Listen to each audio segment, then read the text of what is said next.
नमस्कार, special report में आपका स्वागत है। मैं हूं रामवीर श्रेष्ठ और आज की स्पेशल रिपोर्ट में हम आपको दिखाएंगे परंपराओं की परीक्षा। दरअसल हमारी परंपराओं में कुछ लिखित है, कुछ अलिखित है, कुछ किस्से हैं, कुछ कहानियां हैं और कुछ एविडेंस हैं, साक्ष्य हैं। जैसे आप दिल्ली के लोह स्तंभ को देखेंगे तो वो हजारों साल पुराना है लेकिन साक्ष्य है। और इसी तरह से अगर हम इन साक्ष्यों को तराशने की कोशिश करें, इन्हें लैब तक ले जाने की कोशिश करें और अगर वो लैबोरेटरी के कसौटी पर, विज्ञान की कसौटी पर अगर वो खरे उतरते हैं तो जाहिर तौर पर ये परंपरा भी अपनी परीक्षाओं में खरी उतरती हैं। और अगर इनका कम्युनिकेट हो, अगर इन्हें प्रमोट किया जाए तो ये भारत की इकोनॉमी का हिस्सा बन सकती हैं और किस्सा बन सकती हैं फिर से उस स्वर्णिम भारत का जो अभी कहीं खो गया है। तो आइए शुरुआत करते हैं परीक्षा परंपराओं की।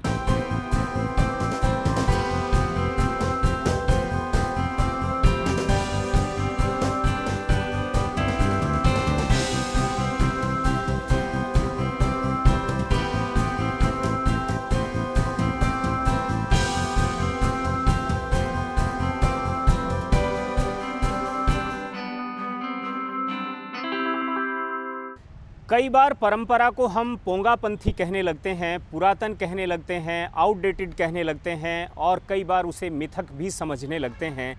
लेकिन जब वही परंपरा लेबोरेटरी के अंदर जाती है और विज्ञान की कसौटी पर खरा उतरती है तो जो आधुनिक पीढ़ी है, जो न्यू जनरेशन है, वो भी अपने देश और देश के अतीत को लेकर के साइंटिफिकली स्टैंड अप होती है, खड़ी होती है और उसके प्रति उसका समर्पण भी बढ़ जाता है। CSIR निस्पर ने स्वास्तिक नाम से एक नेशनल इनिशिएटिव शुरू किया है जो प्रधानमंत्री श्री नरेंद्र मोदी जी के इनिशिएटिव से शुरू किया गया। एक्चुअली CSIR की बहुत सी लैब्स में ट्रेडिशनल नॉलेज को लेकर काम हो रहा है और जैसे कि आदरणीय प्रधानमंत्री CSIR के प्रेसिडेंट भी हैं, अध्यक्ष हैं, तो एक काउंसिल मीटिंग में उन्होंने कहा कि ये बहुत ज़रूरी है कि ट्रेडिशनल नॉलेज के ऊपर काम किया जाए और करंट साइंस, मॉडर्न साइंस के साथ मिलाकर वर्ल्ड क्लास प्रोडक्ट्स हमको तैयार करनी चाहिए क्योंकि इंडिया के पास एक बहुत स्ट्रॉन्ग नॉलेज बेस है। और दूसरा उनका कहना है कि जो रिसर्च हम ट्रेडिशनल नॉलेज के ऊपर कर रहे हैं, एविडेंस कलेक्ट कर रहे हैं, उसको जनता के साथ शेयर करना चाहिए। उससे 3 उद्देश्य हम सिद्ध करना चाहते हैं। पहला कि हम अपनी ट्रेडिशनल नॉलेज को कैसे प्रोटेक्ट करें, कंजर्व करें और प्रमोट करें। दूसरा, R&D एक्टिविटीज़ ट्रेडिशनल नॉलेज को लेकर इंस्टीट्यूशंस में और होनी चाहिए। और तीसरा, समाज में एक विश्वसनीयता ट्रेडिशनल नॉलेज को लेकर खड़ा करना, क्योंकि बहुत से समय ऐसा होता है कि हम पारंपरिक ज्ञान को मिथ्या भी मानते हैं या हम उसको एक नया वर्ड स्यूडो साइंस कहकर उसको नकारने की कोशिश करते हैं। There are 7 Shulba Sutras named after rishis: Baudhayana Shulba Sutra, Apastamba Shulba Sutra, Katyayana Shulba Sutra, like that. 7 names of rishis are there. Shulba is rope, Raju. Sutra is a book. So Shulba Sutra tells you how to construct Yaga Pita, Yajna Pita. Okay? Yajna Pita, the rules, Vedic rules, were that different gods had different shape for the Yajna Pitas. So you had Indra, Vayu, Agni, Vishnu. The homams will be designed by the rishis. You have to offer sacrifice. So you have, the condition was that all the Yajna Pitas must be equal area. Okay. So when the first Yajna Pita is done, it's supposed it is square, second and a circle, third is triangle, all must be equal in area. For that they developed the geometry. This is what the Shulba Sutras explain. Also they explain something called Prachi and Udichi. First it was used for aligning the Yagya Pitas.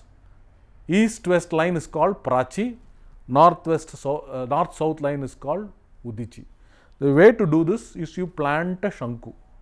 A Shanku is a rod, metal rod with a sharp tip, then draw a circle around it. Then in the morning, when the circle tip touches the shadow, put a peg.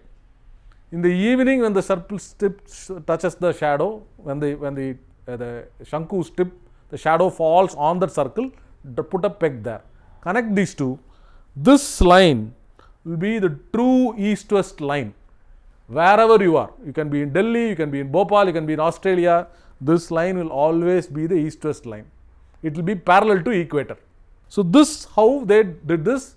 Later on, all Shilpa Shastras, Vastu Shastra, they all used this technology from the methodology of getting east-west line from Shulba Sutra was taken by all of them.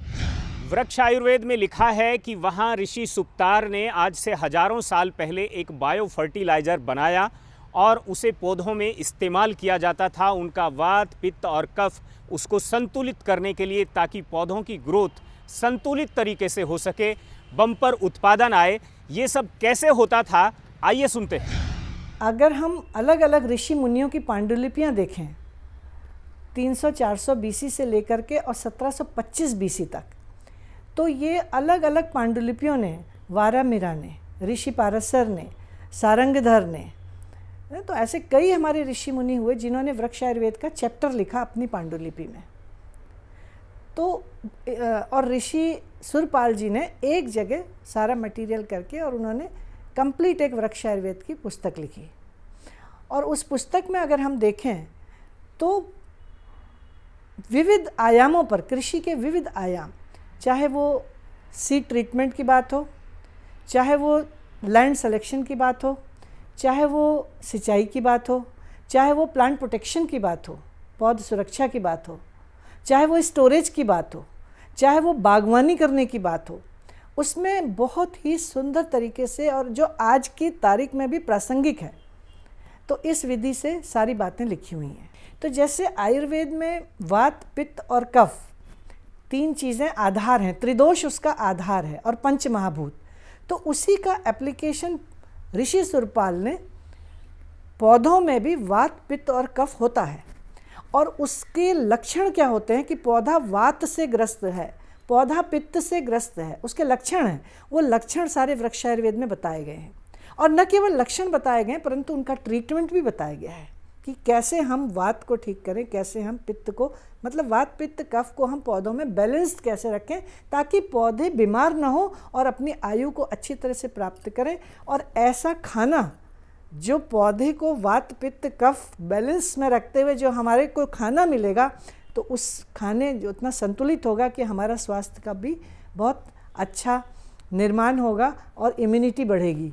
भी हम लोग बात करते हैं जीएमओस की या hybrid seeds की, है ना, इस तरीके के बीजों की बहुत बात होती है। इनका कोई लोग सहयोग करते हैं, कोई विरोध भी करते हैं, विरोध बहुत हो रहा है। परंतु अगर आप हम वृक्ष आयुर्वेद को झांक करके देखें तो उसमें हम प्लांट म्यूटाजेनेसिस करते थे हमारे ऋषि मुनियों ने, लेकिन उसका आधार ऐसा नहीं था जो अब है, जिससे कि हमारी जेनेटिक्स खराब हो जाएगी।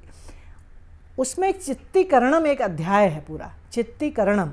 उस अध्याय में अगर हम झांक के देखें तो हम हरी रंग की कपास पैदा कर सकते हैं, पीली रंग की कपास पैदा कर सकते हैं, नीले रंग की कपास पैदा कर सकते हैं।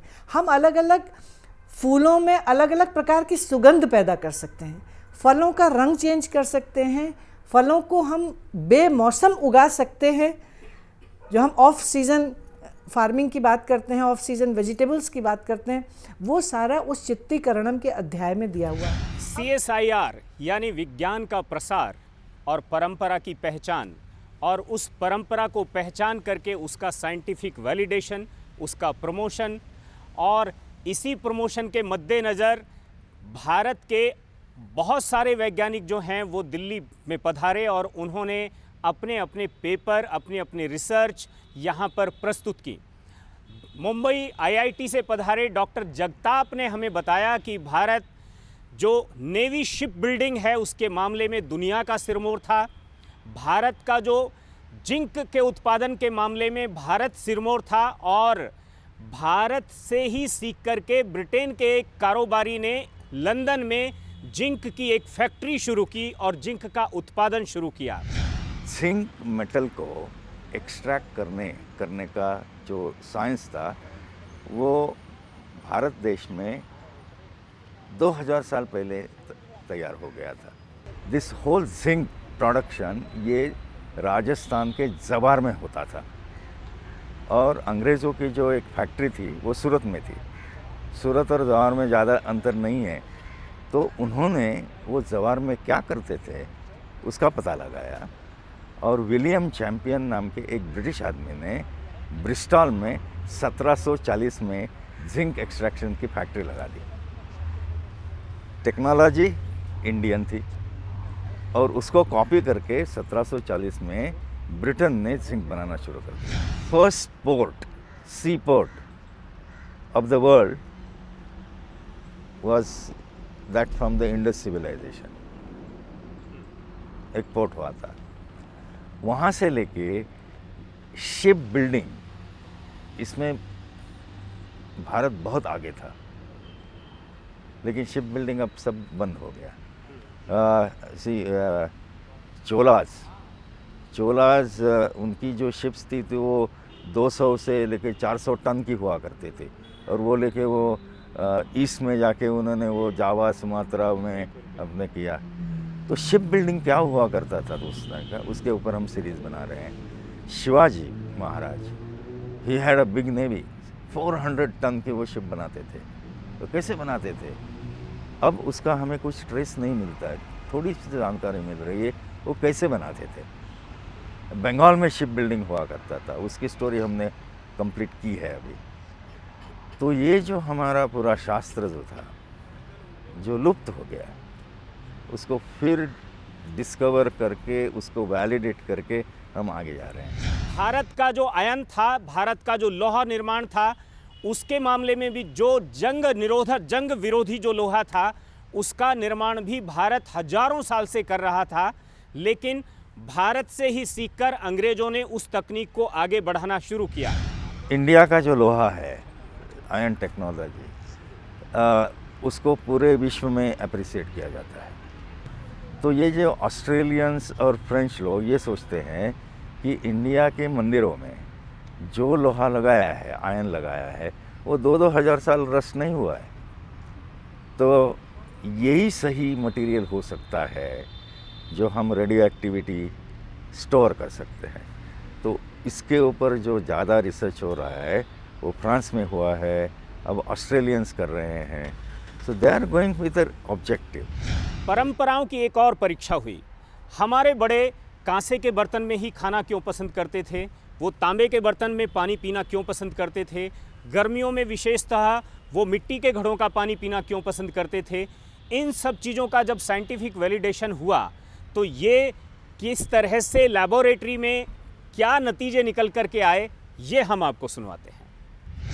तो एक्चुअली जब हमने एनालिसिस किया, वो जो टेक्निकल टर्म है वो wrought high tin bronze, but that is actually what we call, yes, it is called Khasa in the north, and in Kerala and Tamil Nadu it's called Ottupatram or Talavettu.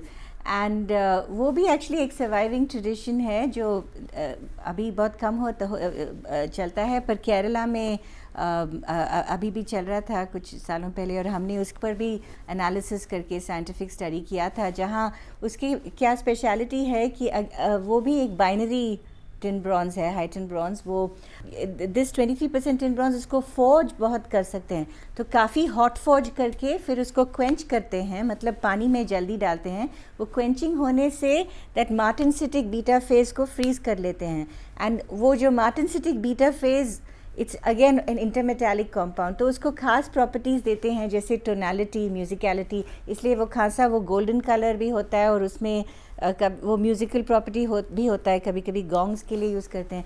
पर एक और चीज़ है कि वो खासा या तालावेट्टू जो कहते हैं साउथ में, वो जो क्वेंच करते हैं, because it's an intermetallic compound, उसमें करोजन कम होता है, इसलिए तो कहते हैं कि उसमें वो दही रखते थे या food grains and all that for storing food, because it has you know, if you notice that vessels were being tinned, because that has properties of less toxicity, because you know, the tinning it prevents, and so this heightened bronze beta phase, because it's a stable compound, उसमें corrosion कम होता है, और that was good for food vessels. But उसी में if you use brass, for instance, brass में क्या होता है, वो corrosion होता है, और जो वर्डिग्रीज फॉर्म होता है ब्रास में, दैट इज़ एक्चुअली पॉइजनस, मतलब वो तबीयत के लिए ख़राब है। तो इसलिए ब्रास इतना अच्छा नहीं है जितना वो खांसा या हाइटन ब्रॉन्ज वो स्टोरेज के लिए। तो उसमें there is some thinking behind it, and as you said वो जो water for keeping it in copper vessels, again copper has some antibacterial properties they say. Bengal से लेकर दक्षिण भारत तक फलों में, स्पेशली अमरूद में, ब्रांच बेंडिंग टेक्निक को अडॉप्ट किया जाता है, अपनाया जाता है। ब्रांच बेंडिंग टेक्निक का मतलब होता है कि अमरूद का जो पेड़ खड़ा है, उसकी जब फ्लावरिंग आने वाली होती है उससे कुछ दिन पहले उसके चारों तरफ कुछ खूंटियाँ गाड़ दी जाती हैं और फिर उसकी ब्रांचेस को रस्सी से बांधकर उन खूंटियों से बांध दिया जाता है ताकि सूरज की धूप उसके बीचों बीच पूरी पड़े। देखने में ये आया, जब हॉर्टिकल्चर डिपार्टमेंट ने उस पर रिसर्च किया तो वहाँ पर फ्लावरिंग क्यों जल्दी आई, ज़्यादा क्यों आई, वहाँ पर फ्रूट सेटिंग ज़्यादा क्यों हुई, उत्पादन ज़्यादा क्यों हुआ, इस सब के पीछे के साइंटिफिक कारण क्या थे, ये हम आपको सुनाते हैं। हमारे किसी वेद में, ग्रंथ में, पुराण में नहीं लिखा है, बट ये हमारी एक ट्रेडिशनल नॉलेज है जो गांव के जो किसान, और ये ऑलमोस्ट हर पार्ट, जैसे आप बंगाल के भी किसान ये काम करते हैं, आपके साउथ के भी किसान ये काम करते हैं। तो ये करते हैं कि वो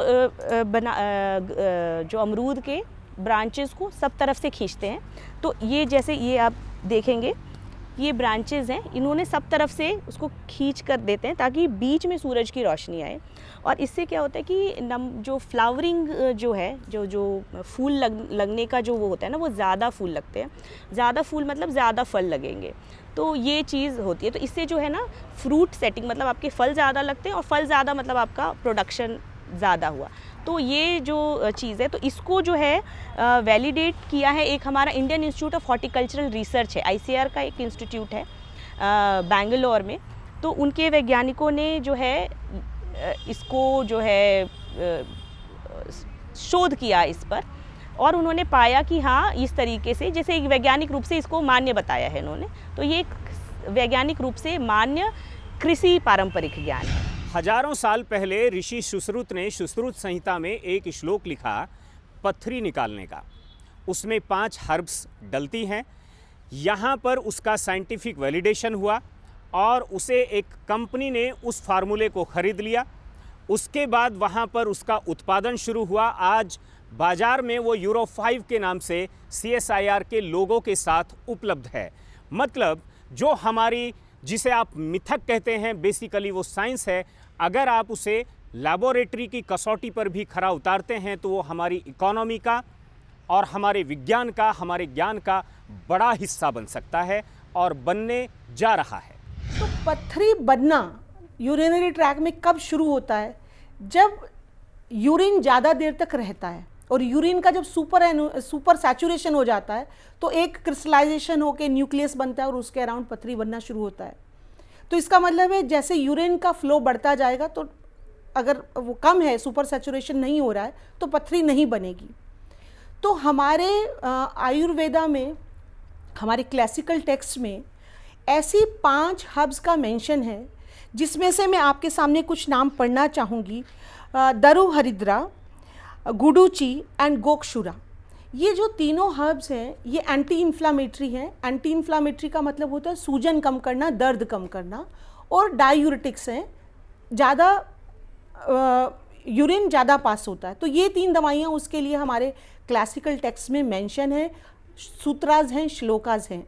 तो ये हमारी डॉक्यूमेंटेड नॉलेज है, ये ओरल ट्रेडिशन का नॉलेज नहीं है। और 2 हर्ब्स ऐसी हैं, पाषाण भेदा। पाषाण भेदा आप समझते हैं, हिंदी में इसको अगर हम कहें तो पाषाण माने पत्थर, भेदा माने तोड़ना। पेशान भेदा और भुई आंवला, इन 2 का वर्णन ऐसा है कि ये पत्थरी को तोड़ते हैं। तो इन 5 को मिलाकर, अब ये हमारी ट्रेडिशनल नॉलेज है, इसको आप नकार नहीं सकते हैं। तो जो हमारे CSIR का लैब है, नेशनल बोटानिकल रिसर्च इंस्टीट्यूट, तो उन्होंने इन 5 हर्ब्स को लेकर एक फॉर्मुलेशन तैयार किया है।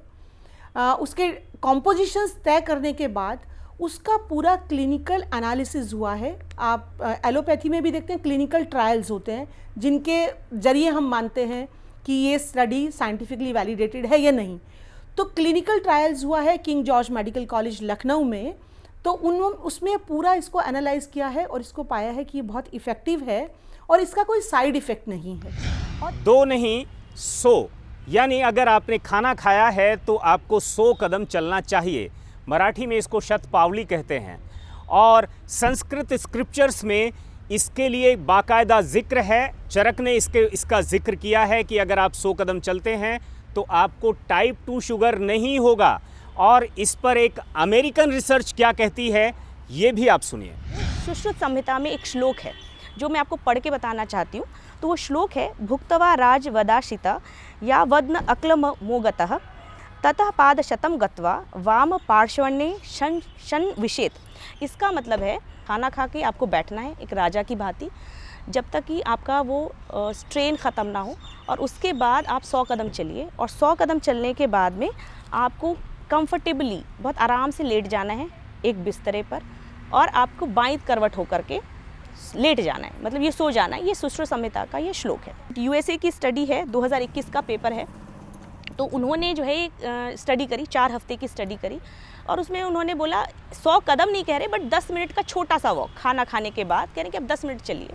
और उसके बाद उन्होंने देखा कि जो आपका टाइप 2 डायबिटीज़ है वो बहुत रेगुलेट हुआ है। जो इनके जो सैम्पल साइज़ है तो उसमें आपका टाइप 2 डायबिटीज़ रेगुलेट हुआ है।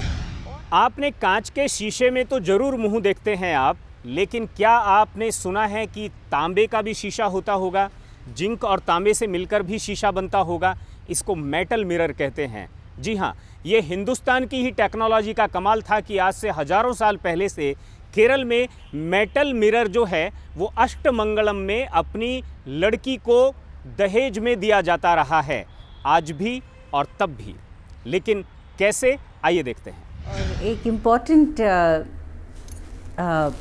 ट्रेडिशनल टेक्निक जो है वो आरनमुला नाम के गांव में चलता है केरला में, जहाँ पे एक शीशा या दर्पणा बनाते हैं और वो उसको देखने में कांच के जैसे ही अच्छा दिखता है, पर वो पूरा मेटल से बनाया है। और उसकी साइंटिफिक वैलिडेशन के लिए उसको मतलब एनालिसिस और माइक्रोस्ट्रक्चर, कॉम्पोजिशन, उसमें क्या क्या पदार्थ हैं उनको सब एनालाइज करके उससे आइडिया मिलता है कि ये क्या स्पेशलिटी है इस मिरर का। और उसके बजाय वो टेक्निक को जियोग्राफिकल इंडिकेटर पेटेंट भी मिला था।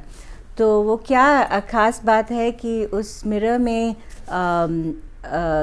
एलॉय कॉम्पोजिशन जो है वो कॉपर एंड टिन का एलॉय है, जो 33% टिन ब्रॉन्ज कहते हैं उसको, एक डेल्टा ब्रॉन्ज कहते हैं।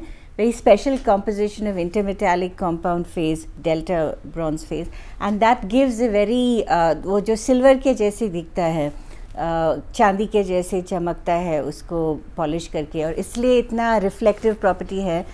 It has full reflectivity across the spectrum because of the fact that they are able to cast an alloy of this particular composition. और वहाँ पे ट्रेडिशनल मेथड्स से उसको पॉलिश भी करते हैं और इतना फाइनली पॉलिश होता है कि वो पूरा मिरर इम्पैक्ट आता है। जो मॉडर्न मेटलर्जी में लेबोरेटरी पॉलिशिंग करेंगे तो it's very difficult. So handmade product है जो हाथ से बना हुआ mirror, and they use a special technique also for casting, जहाँ पे वो एक क्लोज क्रूसिबल बनता है। सो ऑल ऑफ दीज इसको हम साइंटिफिक एनालिसिस करके पब्लिश करके वैलिडेट कर सकते हैं, और इसे करने से उसका वैल्यू भी ज़्यादा बढ़ता है। और उसके बाद उसको encyclopedia of non western science में भी हमने पब्लिश किया है। उसको यूज़ करेंगे, ले लेंगे तो रिवाइव भी हो सकता है वो क्राफ्ट। आज से 700 साल पहले यानी 13वीं शताब्दी में भूकंप रोधी इमारतों का निर्माण भारतवर्ष में हो रहा था। इसका उदाहरण मिलता है 13वीं शताब्दी में काकतीय राजाओं द्वारा बनाया गया जो रामाप्पा मंदिर है। ये रुद्रेश्वर महादेव यहाँ पर विराजते हैं। यहाँ पर इस मंदिर को कैसे बनाया गया ताकि भूकंप आने पर भी इस बिल्डिंग का, इस इमारत का, इस भवन का कोई नुकसान न हो, और ऐसा हुआ भी। कैसे हुआ, आइए सुनते हैं। आपने रामाप्पा टेम्पल का नाम सुना होगा, जो कि तेलंगाना में है, भगवान शिव को डेडिकेटेड है। उसको रुद्रेश्वर टेम्पल भी कहा जाता है। ये टेम्पल 13th सेंचुरी में बनाया गया था काकतीय किंग्स के द्वारा और ये काकतीय स्टाइल का ही टेम्पल है। लेकिन अभी रिसेंटली 2021 में इसको यूनेस्को में शामिल किया गया है, यूनेस्को की धरोहर में शामिल किया गया है। और उसकी कुछ वजह हैं कि ये टेम्पल क्यों यूनिक है और इसको यूनेस्को में शामिल किया गया। उसमें एक है सैंडबॉक्स टेक्नोलॉजी जो उसका फाउंडेशन ले करने के लिए यूज़ किया गया। उसमें जो ब्रिक्स यूज़ की गई हैं वो बहुत स्पेशल हैं और उसमें जो डॉलराइट मार्बल है, रॉक्स हैं, वो बहुत स्ट्रॉन्ग रॉक्स होती हैं, हार्ड रॉक्स होती हैं, उसके ऊपर बहुत ब्यूटीफुल कार्विंग है। तो ये कुछ ऐसी विशेषताएं उस मंदिर की हैं, आर्किटेक्चर की हैं कि इसका नाम जब हम रामप्पा टेम्पल कहते हैं, ज़्यादातर टेम्पल्स के नाम या तो राजाओं के नाम से होते हैं या तो किसी पुजारी के नाम से होते हैं जो वहाँ पे रिचुअल्स करते हैं। ये पहला टेम्पल अपने आप में ऐसा है जो किसी आर्किटेक्ट के नाम से है। तो ये रामप्पा थे जिन्होंने इस टेम्पल की संरचना की व्याख्या की और बनाया उसको, तो इसके लिए इसका नाम रामप्पा टेम्पल भी है। तो इसकी विशेषता जैसे मैंने आपको बताई कि इसकी जो सैंडबॉक्स टेक्नोलॉजी है वो इसको अर्थक्वेक से बचाती है, सुरक्षित करती है। और दूसरी जो मैंने ब्रिक्स की बात की है, वो ब्रिक्स इतनी हल्की हैं कि पूरा शिखर बनाने में फाउंडेशन स्टोन के ऊपर लोड नहीं पड़ता। तो सैंडबॉक्स टेक्नोलॉजी के बारे में थोड़ा सा बताना चाहूँगी। इस मंदिर में जो यूज़ हुई हैं कि उन्होंने 40 मीटर बाय 40 मीटर का एक एरिया लिया जो 3 मीटर डीप था और उसको पूरा सैंड से भरा और उस सैंड को बहुत अच्छे तरह से कॉम्पैक्ट किया। उसके ऊपर उस मंदिर का स्थापना की गई फाउंडेशन की। तो जब अर्थक्वेक आता है तो सेस्मिक वेव्स आती हैं जिनसे हलचल पैदा होती है, तो सैंड उन वेव्स को एब्जॉर्ब करती है और मंदिर को क्षति नहीं हुई। ये भी पाया गया है कि पिछली शताब्दी में बहुत से जब अर्थक्वेक आए हैं आसपास की बिल्डिंग्स जो हैं वो उससे प्रभावित हुई हैं और गिरी हैं, लेकिन ये टेम्पल आज भी वैसा का वैसा है। जबकि कुछ पिलर्स थोड़े धंसे हैं लेकिन मंदिर की सुरक्षा वैसी ही है। तो ये दिखाता है कि earthquake resistance technology, sound box technology हमारे पास थी। पुरानी किताब में एक गीत देखने को मिला जिसकी लाइनें थीं, भूल गए अपने वैभव को यश औरों का गाते आए। परंपराओं की परीक्षा के दौरान इस आधे घंटे में हमने आपको ये दिखाया, हमने आपको ये बताया कि जो हमारा ज्ञान था, हमारा विज्ञान था, हमारी जो परंपराएं थी वो विज्ञान की कसौटी पर आज भी खरी उतरती हैं और उस कसौटी को यहाँ पर समझने की कोशिश की है और परंपराओं की जो परीक्षा है, हमारी परंपराएं उसमें खरी उतरी हैं। तो स्पेशल रिपोर्ट में इतना ही। मुझे इजाज़त दीजिए, फिर मिलेंगे। नमस्कार।